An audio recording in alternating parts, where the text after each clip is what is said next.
تب حفاظتی تدابیر کچھ بتائی جائیں گی، علاج بتایا جائے گا کہ آپ کیا کیا کر سکتے ہیں.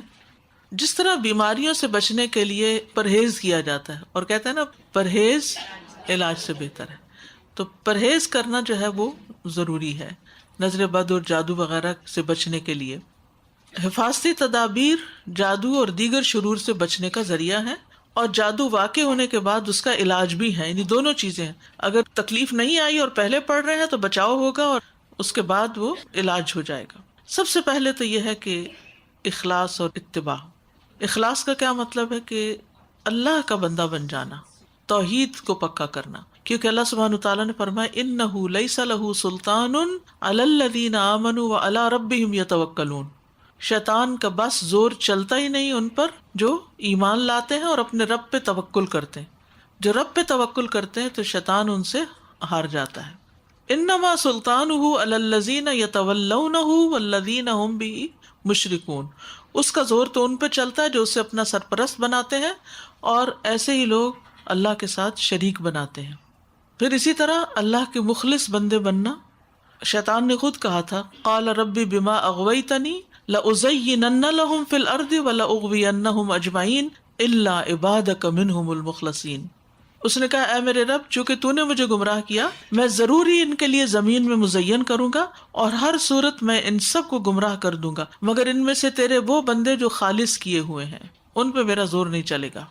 فرمایا یہ راستہ ہے جو مجھ تک سیدھا ہے، بے شک میرے بندے تیرا ان پر کوئی غلبہ نہیں مگر جو گمراہوں میں سے تیرے پیچھے چلے.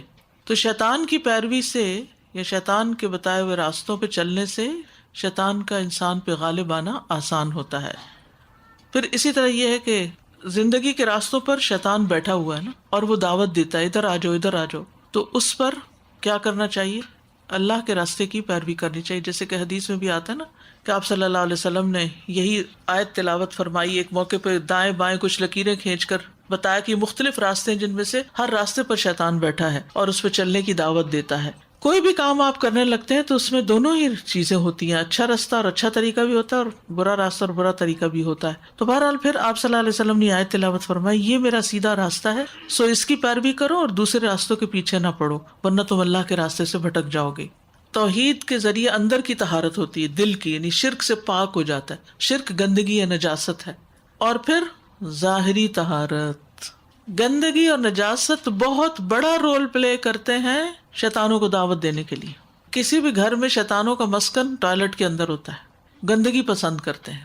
تو اگر ان سے بچنا ہے تو پاک صاف رہنے کی عادت ڈالیے نجاستوں سے، اور بچوں کو بھی پاک صاف رکھیے. اب آپ دیکھیے کہ حال کیا ہو گیا ہے، ایک نیپی لگتی ہے اور اس میں وہ پتہ نہیں کتنی بار پیشاب کرتے ہیں اور وہ نجاست ان کے ساتھ لگی ہی رہتی ہے. بعض اوقات پوٹی بھی کر دیتے ہیں اور مائیں اپنے کاموں میں لگی رہتی ہیں، ہوتی نہیں ہے، اور وہ گندگی میں لتھڑے رہتے ہیں. ایک تو ان کو صاف رہنے کی عادت ہی نہیں ہوتی.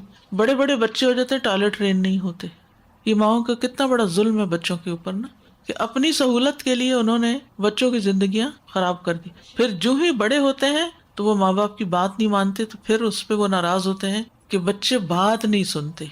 ہم نے بچوں کی کیا خدمت کی، ان کو گندگیوں میں پالا اور مسلسل گندگی میں رکھا، تو بچپن سے ہی انہیں شیطانوں کے گھیرے میں دے دیا، یعنی ان کا ٹوائلٹ ان کے ساتھ ہی لگا ہوا ہے. تو ٹھیک ہے، میں ہی نہیں کہتی کہ آپ نیپی اتار دیں یا نیپی کے بغیر ہی سب کچھ چلے گا، لیکن اس کو بھی مینٹین کریں، سارا وقت نہ لگائیں. بچے کو کھلا رکھ کر بھی اسے ٹوائلٹ ٹرین کرنے کی رسپانسبلٹی لیں. صرف اپنے آرام کو نہ دیکھیں اور صرف موبائل کے ساتھ ہی نہ کھیلتے رہیں، بچے کے ساتھ بھی کھیلنا سیکھیں. تو طہارت اور صفائی جو ہے یہ شیطانوں کو بھگاتی ہے اور گندگی شیطانوں کو لاتی ہے. تو جادو کے اثر سے بھی بچنے کے لیے بہت ضروری ہے کہ انسان اپنے آپ کو پاک صاف رکھے. اب دیکھیں کہ بعض لوگ دنوں نہیں نہاتے، بعض لوگ کپڑے بدلتے نہیں یا بدلتے ہوئے اپنے پسینے کو صاف نہیں کرتے، اور ان سے اتنی وحشتناک بو آتی ہے کہ انسان کا دماغ چکرانے لگتا ہے. یہ شیطانوں کو اٹریکٹ کرنے، بیماریوں کو دعوت دینے کا بہت بڑا ذریعہ ہے. ٹھیک ہے انسان کو اپنے جسم کی بو سے نفرت نہیں ہوتی اور وہ اس کو اگنور کر دیتا ہے، لیکن یہ بھی تو سوچنا چاہیے نا وہ دوسروں کے لیے کتنی اذیت کا باعث ہے. پھر انڈر آرم انڈر لیگ صفائی نہ کرنا، اور وہ جو بال بڑھ جاتے ہیں وہ گندگی کو اپنے اندر جمع کر کے رکھتے ہیں. اس میں اگر آپ ڈیوڈرنٹ لگا بھی لیں تو وہ اندر کی اسمیل نہیں جاتی. تو اس کی بھی کوئی روٹین سیٹ کرنی چاہیے کہ ویکلی 2 ہفتوں کے بعد، مہینے کے اندر، کیونکہ 40 days سے اوپر تو آپ جا ہی نہیں سکتے. اسی طرح ناخنوں کی صفائی، ناخنوں کو کاٹ کے رکھنا، منہ کی صفائی، کپڑوں کی صفائی، گھر کی صفائی، ٹوائلٹس کی صفائی، ان ساری چیزوں کی صفائی کو مینٹین رکھنا جو ہے وہ بہت ضروری ہے۔ پھر اسی طرح آپ دیکھیے کہ نبی صلی اللہ علیہ وسلم نے ایک موقع پہ فرمایا کہ شیطان تم میں سے ہر آدمی کی گردن پر جب وہ سو جاتا ہے 3 گرہیں لگاتا ہے، ہر ایک گرہ پر پھونک مارتا ہے کہ ابھی رات بڑی لمبی ہے۔ وہ سو جاتا ہے تو جب وہ بیدار ہوتا ہے اور اللہ کا ذکر کرتا ہے، اٹھتے ہی کیا پڑھتا ہے آنکھیں ملتے ہوئے، الحمد للہ الذی احیانا بعد ما اماتنا والیہ النشور، تو ایک گرہ کھل جاتی۔ وضو کرتا ہے دوسری کھل جاتی، نماز پڑھتا ہے ساری گرہیں کھل جاتی، شیطان کے بندھن سے آزاد ہو جاتا ہے۔ اور یہ ہر رات ہوتا ہے، ہر رات ہوتا ہے کہ یہ گرہیں لگتی ہیں۔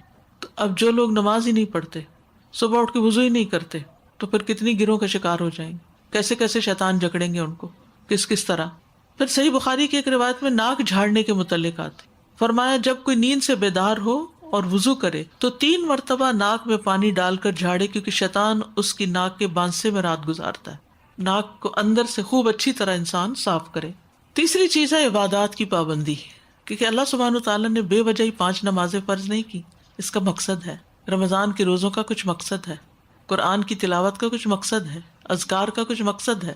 حدیث میں آتا ہے نبی صلی اللہ علیہ وسلم نے ابن عباس سے فرمایا تھا، احفظ اللہ یحفظک، احفظ اللہ تجدہ تجاہک، اللہ کی حفاظت کرو یعنی اللہ کے احکامات کی حفاظت کرو، اللہ تمہاری حفاظت کرے گا۔ اللہ کی حفاظت کرو تم اسے اپنے سامنے پاؤ گے۔ تو اللہ تعالیٰ کے احکامات کی حفاظت کیا ہے؟ اس کے حکم ماننا، نماز پڑھنا، جس فرض کو ادا کرنے کا اس نے حکم دیا ہے اس کو ادا کرنا۔ نبی صلی اللہ علیہ وسلم نے فرمایا جان بوجھ کر فرض نماز مت چھوڑا کرو، اس لیے کہ جو شخص جان بوجھ کے چھوڑ دیتا ہے اس سے اللہ کی ذمہ داری ختم ہو جاتی ہے، وہ اپنے آپ کو خود پیش کر دیتا ہے پھر مسائل کے لیے۔ خصوصاً فجر کی نماز، آپ صلی اللہ علیہ وسلم نے فرمایا جس آدمی نے صبح کی نماز پڑھی وہ اللہ عز و جل کی ذمہ داری میں ہے کہ اللہ اس کی حفاظت کرے۔ پھر اشراق پڑھنا، نبی صلی اللہ علیہ وسلم فرماتے ہیں، اللہ عز و جل فرماتے ہیں کہ اے ابن آدم تو دن کے پہلے حصے میں میری رضا کے لیے 4 رکعتیں پڑھ لیا کر، میں دن کے آخری حصے تک تیری کفایت کروں گا، تیرے سارے کام کروں گا۔ 4 رکعتیں اس وقت کی، میں سمجھتی ہوں کہ وہ بہت رش کا وقت ہوتا ہے، اور بچوں کو تیار، خصوصاً جن کے چھوٹے بچے ہوتے ہیں یا ڈیوٹی پہ جانے والے گھر کے لوگ ہوتے ہیں، ان کے لیے ناشتہ تیار کرنا، لنچ تیار کرنا، بہت سی چیزیں چل رہی ہوتی ہیں۔ لیکن انسان اگر دیکھے تو 6-7 منٹ ہی لگتے ہیں، چلے زیادہ 8 منٹ، 2 منٹ میں 1 رکعت، تو 4 منٹ میں 2 رکعتیں کر کے 8 سے 10 سے تو اوپر لگتے ہی نہیں۔ تو اگر انسان اپنے اٹھنے کی روٹین کو 10 منٹ پہلے کر لے، مثلا اگر آپ 5:30 اٹھتے ہیں تو 5:20 اٹھ جائیں، وہ 10 منٹ رکھ لیں اس کام کے لیے، کیونکہ آپ نے روز دیکھا ہوگا، غور کیا ہوگا، یعنی ایک روٹین میں جب چلتے ہیں تو مخصوص اوقات پر آپ کے کام ختم ہو رہے ہوتے ہیں، تو اس وقت دیکھتے ہیں یہ کام ختم ہو گیا، گھڑی پہ دیکھتے ہیں تو وہی ٹائم ہو رہا ہوتا ہے۔ تو وہ 10 منٹ آپ نکال لیں ان 4 رکعتوں کے لیے، وہ ہر روز کے لیے آپ کے لیے کافی ہو جائیں گے۔ چاشت ہوتا ہے ذرا لیٹ پڑھنا، دھوپ چڑھ جائے تو، ہوتی ایک ہی نماز ہے، اول وقت پڑھیں گے یعنی سورج نکلنے کے 15-20 منٹ بعد پڑھیں گے تو وہ اشراق ہوگی، اور اگر آپ ذرا تاخیر سے پڑھیں گے تو وہ چاشت ہوگی۔